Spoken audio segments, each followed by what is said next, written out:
Hello Internet, how's it going? Welcome to another episode of the Jongravesshow, talking to everybody about RWBY Volume 3, Episode 3, and of course, you know, Weiss and Ruby, they go on to meet a brand new character who that, honestly enough, I did sort of speculate that was Winter's mother.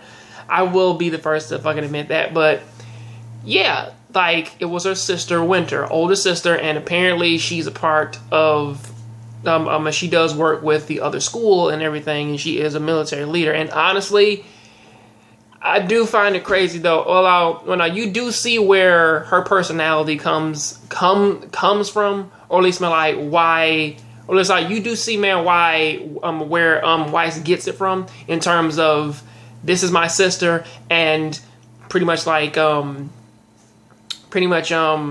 everything has to fit this specific standard that I dictate. I mean, like, you see where she gets it from, no matter what. But then somebody else interesting comes in, another character who was actually foreshadowed in the first episode, I believe, of this volume, and it is Crow. In this case, Ruby and Yang's uncle. Somebody who pretty much was, he is the guy who taught Ruby how to use a scythe. Ironically enough, though, when he was talking to Winter, it's like, of course, they both know each other, and from like the previous endings, it seems as though that they were all on team together, or at least like that they went to the same school at one point, But really, you look at that, and it's like, she has the same, like, he gives her the same Ice Queen title that everybody gives Weiss. So, and again, you can fucking see why. But after, like, a little shit talk, you know, he provoked her into fighting him. And, again, badass fight. But it's really crazy, though, because, like, he's known for using a scythe, but yet he was mostly using, like, a sword, unless like, you know, however, it did sort of foreshadow that like he can transform his blade into just about whatever in the fuck he wants, which is actually, his sword is a little bit more sophisticated than what Ruby's is, actually, because with how it looks, though, it looks as though it's that like his thing is broken into like two different things and shit. But other than that, though, badass fight, crazy ass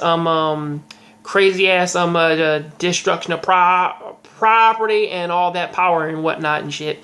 But the real meat of this episode breaks in after all that goes down. And honestly, I do kind of have to side with Crow here, because as Crow pretty much put it, when like he was talking to, this case, Jimmy, you know, the guy who came in with all the ships and shit. When he was talking to him, he was like, listen, I was down there, I got all the information, and I'm telling you that the enemy is here. And they're like, we know. And he was like, really? Really? You fucking knew? And you couldn't give me, like, a heads up? I mean, like, honestly, he has a right to be mad there, because, like, you brought all this shit over here, and you knew where the enemy was, and you didn't tell me, as I'm risking my life for pretty much basically nothing. You know, I mean, like, we all have cell phones here that can morph into other computers and shit and project things. Like, you can't send me a fucking message. I mean, like, we do have a send button, goddammit.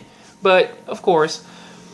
And also, there was another thing going on of why in the fuck did you bring all these goddamn ships here when, honestly, you up here know that that's going to just not make, I mean, like, it's not going to make people feel safe. It's going to make them question, what in the fuck are we fighting, and is it dangerous enough to where that all this artillery and all these ships, like, is it enough to stop it? And of course, you know, he does sort of back down for the moment. But then again, though, we also learn something else, though. Crow is the person who that our villains actually fear.